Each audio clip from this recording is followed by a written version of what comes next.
What's up, Closer Nation? Welcome back to the Hardcore Closer Podcast. I'm your host, Ryan Stewman. I got a special guest with me today. We'll get more on that here in a minute. It's the first of the year. This may be the first or second podcast that we've done this year, if you're just now tuning in. And I want to remind you that so many people set up goals and they say, I want to make $1 million in 2022. I want to make $1 million in 2022. I want to make $10,000 a month in 2022. Or I want to lose 30 pounds, whatever that pie in the sky goal that we set on December 31st and we marry with on January 1st. But what happens is if you set a goal to make $1 million in 2022, what most people do is they wait till about December 2022 and they go, oh, I need $950,000 this month, right? Like, because they procrastinate all year. It's human nature. Doesn't make those people bad. Doesn't make them evil. Doesn't even make them lazy. Just makes them normal and average, right? But to be above average, you got to break that goal down into a daily amount of calories if you're trying to lose weight, or a daily amount of pounds that you're trying to lose if you're losing weight. You try to knock that down to a daily dollar amount. And what I've done is I've created a free resource for you. I got nothing to sell you. I'm not going to email you. There's no upsell. There's no subscription. It's literally my gift to you. No gimmicks, no nothing, okay? But it is a way for you to track your wins and track what you need to do daily in order to be able to complete that goal at the end of the year. For example, if you only want to work 6 days a week and you want to make $1 million in 2022, that means that you need to make $3,112 a day. If I remember correctly, I'm not doing it on my phone, but if I remember correctly, it's $3,112 per day that you need to earn in personal income in order to pocket $1 million by the end of the year. So what you do is you go and you figure out how many sales you got to make $3,100 a day. Let's say that you make $2,000 a sale. You need to make 2 sales per day to at least exceed $3,100. If it takes you 10 calls to make a sale, you better be making 20 serious sales calls a day so that you can get those 2 sales. If not, you're not serious about it and you're not going to be able to do you're not going to be able to earn $1 million a year. So I want you thinking like that. I've created a tool that will help you. That tool is called the G-Code app, and you can go to G-Code Challenge. That's G-Code Challenge, just like it sounds, .com. And it's free. Just log in, start tracking. You get 4 points a day. The website will explain everything. But I will help make your goal a reality for free if you'll just focus on making the shit happen daily, as opposed to some big pie in the sky, hope you make it by the end of December goal. Get serious, get dialed in, and make it a reality. With that being said, I brought in a special guest today, someone that I've had a relationship with for about a year now. We've had professional relationships, to be clear, so everybody didn't get weird, right? We've had a professional relationship working together for about a year now. And very special lady with a very special story. So I've invited her here on the show to discuss that. So ladies and gentlemen, welcome my friend Lisa Marie Platske. Hey. Hey, thank you. Thanks so much for having me, Ryan. So no pressure. I just put all this pressure on you beforehand. It's like, I know you're not a big podcast person, but there's millions of people that listen to this and they're all going to judge you. So just get on here, right? Absolutely. So welcome to the show, right? That was the premise of what literally happened. It was like Jesse Lee was on here, Zuby was on here, and now you're on here. It's like, it's going to be a great audience. Like, thank you, Ryan, for making me feel a tremendous amount of pressure. But I know you, and I know you have an amazing story, and I know the audience would, just the way that you carry yourself and talk, I know the audience is absolutely going to love you. So pressure off. Take a couple minutes to tell us, a little bit about who you are and how you arrived here in this room. A little bit of your life up to date. Maybe 2 to 5 minutes max. A little bit of my life. Yep. So my background is in federal law enforcement, and started off, was the criminal justice major, ended up there, and loved what I did. Worked on the piers in New York with longshoremen. And I had to ask her what a pier was, because we don't really have those in Dallas. She's like, I worked on the piers. Like, what's the pier, It's where all the large shipments came in that I got to sort through some smelly boxes, and I learned how to ride a forklift. And you ever find a bunch of coke or anything like that? I did. Sure. What's the most amount of drugs you found? I'd see, on a pretty regular basis, we'd see 2,000 pounds of coke in shipments. Wow. So it'd all be laid out there. Sometimes I'm guessing that's millions of dollars worth, right? Yeah, I don't absolutely, know, absolutely. And it would be hidden in bizarre things like frozen fish or really. Yes, it I've wasn't seen it where like, they took the seeds of avocados and they hollowed them out and put like an ounce of Coke inside. It was on Joe Rogan's page, and then put the avocados and glued them back together. They looked like they had not even been touched, and there was like thousands of them. So it's like the meticulousness that must go into doing that is insane. the creativity. Yeah. This is entrepreneurship Get a in real action. job. Right? Get a real job. Kind of amazing. Yeah. And not only in the cargo itself was it amazing to see, but sometimes they would craft false walls and floors that would be really, really thin. And so to be able to distinguish the difference, you'd have to have somebody who'd measure, or you would drill, and that to me was fascinating. Wow. Interesting. People's creativity. So what, you got into it with bad guys, or what happened that you're not in that business anymore? Marriage is one of the things that happened. So I loved law enforcement. I stayed in for over 10 years, left after 9/11. I lost my mentor. In New York, In by New the way, York, right? yeah, in New York. So, That was a rough time. It was a really rough time. Had to send employees to funerals, 200 funerals, and just a real rough time. And, had a very courageous decision to make as far as when my husband proposed, do I stay, do I go? And I loved law enforcement. I'd moved up the ranks, thought I would stay, got to teach at the Federal Law Enforcement Training Center, got to create curriculum for the Department of Homeland Security post 9/11 and deliver that curriculum here in Dallas, Texas. And when my husband proposed, it was like, do you stay and keep doing this? I believe that we all have some sort of calling, something that is ours to do. And at that moment, I knew it was just my time to go. But a courageous move, because I love the government. I'm saying cancel. I love what the possibility of is the work that I got to do in the government to make a difference. You love being a good guy. That's what I loved. Yeah. Not everybody in the government's a good guy. I know you No, can't say that. I'll say that. No, I can say that. It's true, and it's just. But being a good guy on the government, like the good, like I have a relative who is the fire chief, right? And he's a good guy. His whole life he's been rescuing people and everything else. Yeah. It's like that guy's not over there conspiring how to light people's houses on fire for more money for the fire department. Right. He's saving people, and that's you, And so I could see that. It's like I loved being the good guy for the government, That's it. So, yeah. That's it. But your husband's a government guy too, right? Like he's in the military of some sorts, right? And correct? He started in the military, yep, and then he worked in the same agency that I worked in, and but he was pilot, so he was on the air and marine side, and I was on the field operations side. Gotcha. And so you get married, and then what happens? Right? You make the decision to leave? I made the decision to leave, and it was a hard decision because I didn't know, so much of my identity was tied up in that job. I put on the blue uniform, I put on the gun belt and the black boots and the badge and go to work every day, and this is who I am. And it became so much an identity. My friends, my circle, my everything was wrapped up in the job. And so to say, okay, well, I'm now going to leave and I'm going to do what?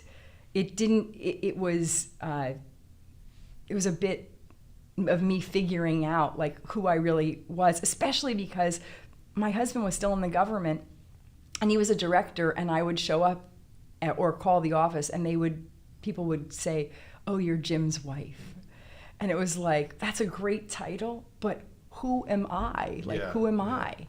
So that's when I was recruited by several law enforcement agencies and decided I value three things: freedom, fun, and flexibility. And I created that for myself in the government, as strange as it sounds, and that's what I wanted for my life. So having yourself as a boss, I thought that'd be pretty great. I could do that. So was involved in leadership development in the government and decided to open up my own leadership development company.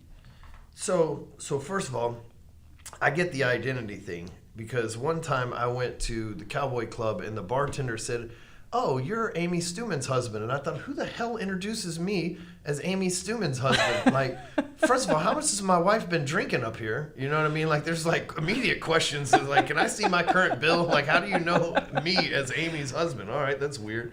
But that's the only time that's ever happened to me. But even that one time, and that was years ago, I still remember that vividly. It's like, that guy, his name's Robert. He like literally looked at me and said, oh, you're Amy Stewman's husband. I was like, well, that's not my identity at all. That's not who I am. I was pissed. Yeah, I was really pissed. I thought. I laughed it off. But yes, yeah. I could only imagine if it was in a work scenario where I'm at a stage and I get off stage and they're like, oh, you're Amy's husband. Like, you know, it's nice for her to let you speak on stage. Right, exactly. Like, what the fuck, I built this. Exactly. Yeah. And and you know, and I didn't want to diminish the fact that I really love my husband and I love the relationship that we had.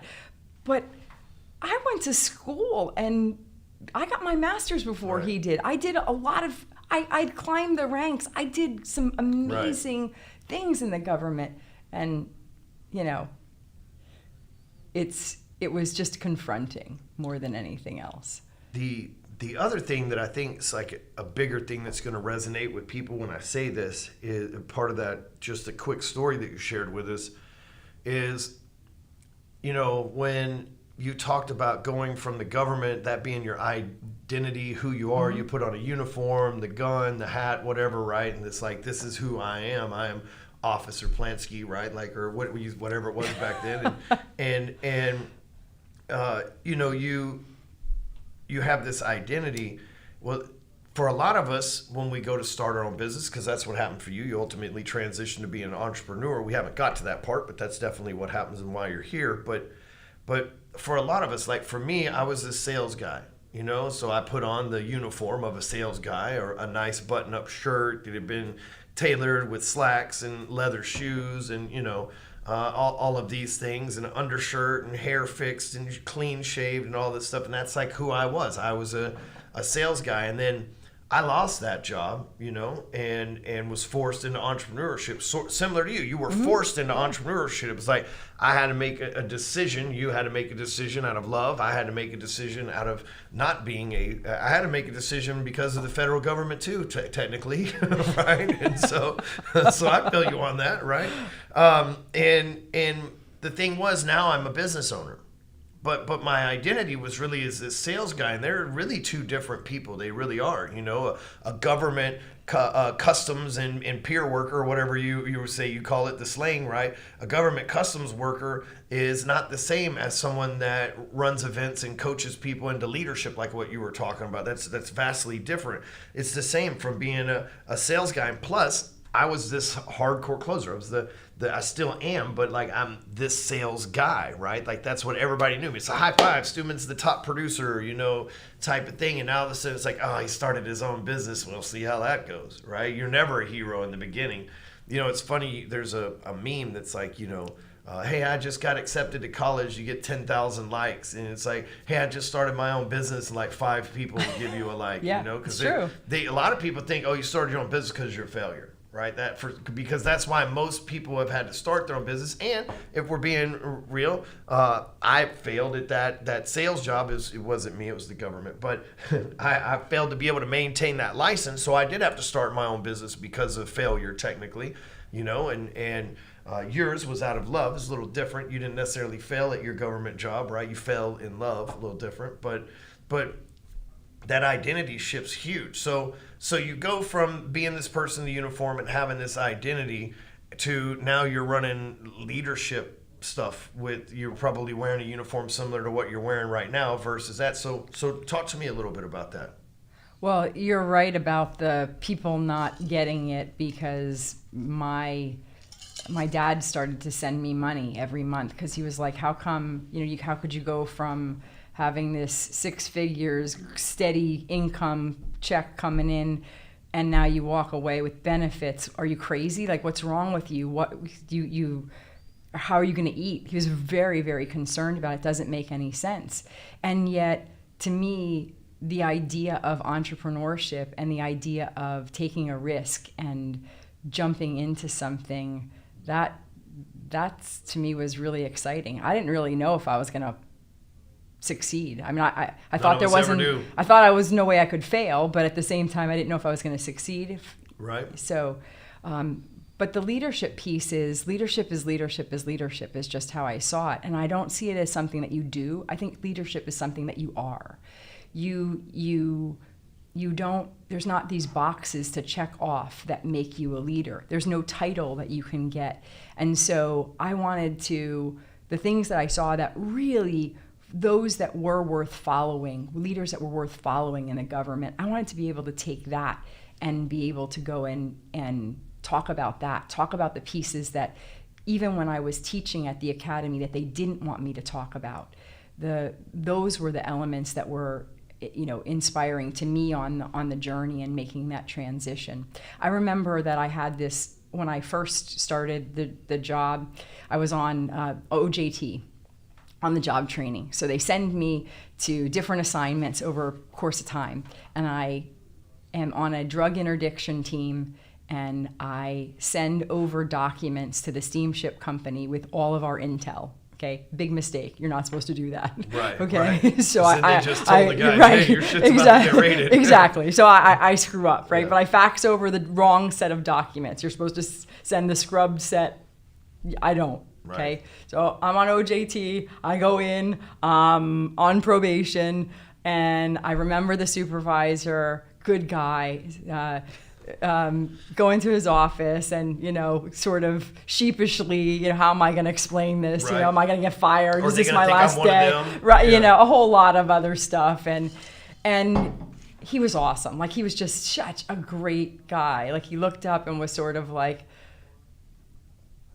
you shouldn't have done that. Don't do it again. Go fix it and make it right. Like, that was kind of his whole message. And I was like, all right, like, I can do that. And so I went back and said, you know, disregard, and did whatever I did to be able to make it right. But I remembered in that moment the feeling of, this guy could have dressed me down. He could have taken me out. I could have felt like shit all day long.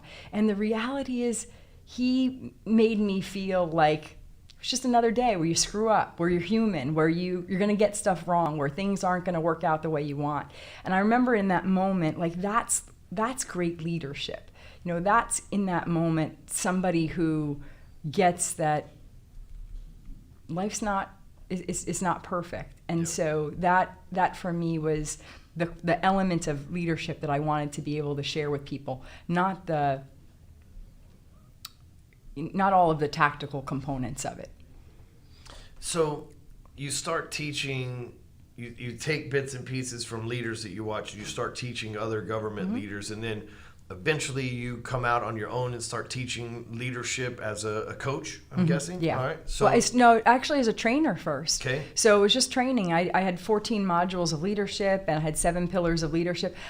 a digital product? Yeah. Okay. I didn't know that I didn't know anything about business. I was a criminal justice major, so I thought, okay, well, I'll go out and interview people. So I interviewed lots and lots of leaders who were successful and said, what do they all have in common? And I came up with 7 pillars of leadership. And I went, oh, I can do this. I just wanted a shortcut. I wasn't planning on teaching it for, you know, over the course of the last 17 years. Right.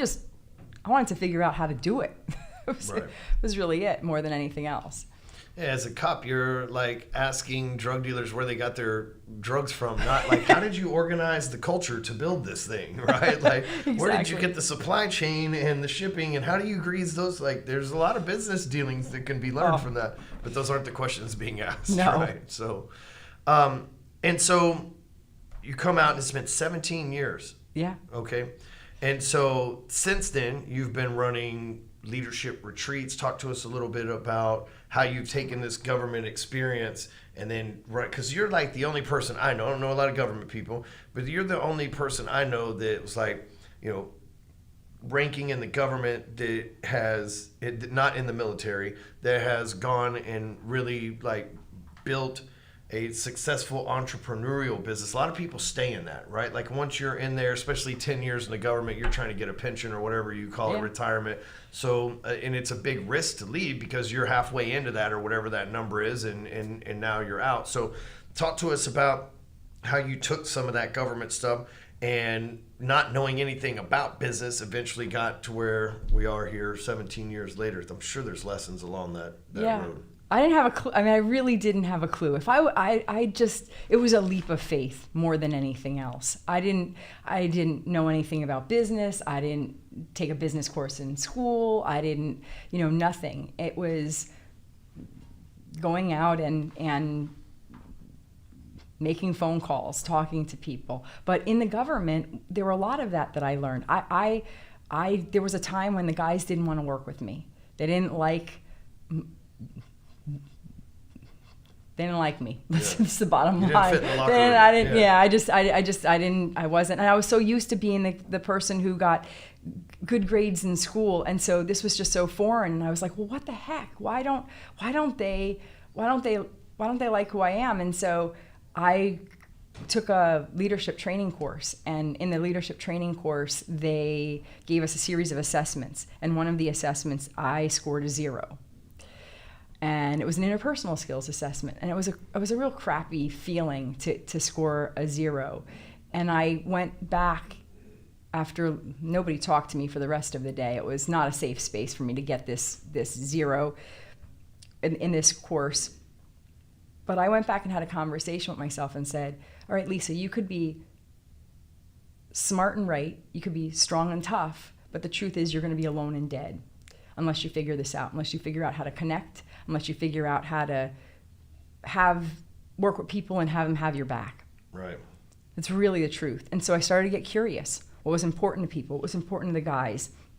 I started to create deeper connections with the people that I worked with. And so that was the part that the government gave me a gift, because that ability to then build relationships and become the fastest promoted officer in the agency allowed me to open doors in my business really easily, so that out of the gate, even without having a lot of, any idea of anything of business, I knew people. Right. I knew human behavior. I knew how to connect with people. So that was huge. The other thing that I realized is the government gave me use of force. Use of force, you start with whatever, somebody thinks about law enforcement. It's supposed to start with officer presence, that how somebody wears their uniform. Then you're supposed to escalate when you're in a situation to verbal commands, then soft techniques, then hard techniques, and then, God forbid, you get to deadly force. That's supposed to be the use of force continuum. That happens in business. It happens in the exact same way, where you start off with your presence, who it is you are. People see you as the hardcore closer.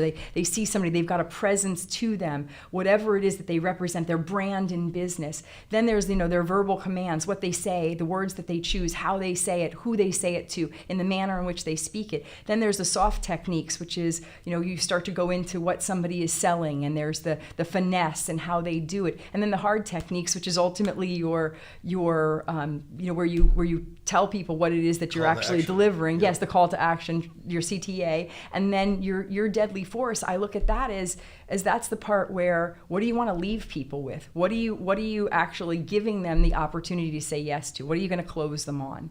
And that knockout, I look at that's the knockout in business. And that knockout is, whatever your sum total is, the package of what you're delivering. And so the government gave me this in various ways where I was able to apply it to business, to have my leadership business very quickly bring on clients and go into organizations and do training, and then eventually coaching. Now my business is 85% coaching, but early on it was 85% training and delivering these leadership modules to organizations, which I loved. So what kind of coaching do you do? Leadership and performance. For who? What kind of people show up and say, teach me leadership? Small business owners that have both micro businesses as well as up to $100 million companies that are, hey, I want to be a better leader. I want to be more effective with my employees. I want to be able to have more of what I call, the magic 4, which are health, happiness, success, and meaning. I want more health. I want more happiness and joy in what I do. I want to be more successful and more profitable. And I want to have meaning. I want to have impact. I want it to make a difference. I want the the sales I make and the work that I do to stand for something. Right.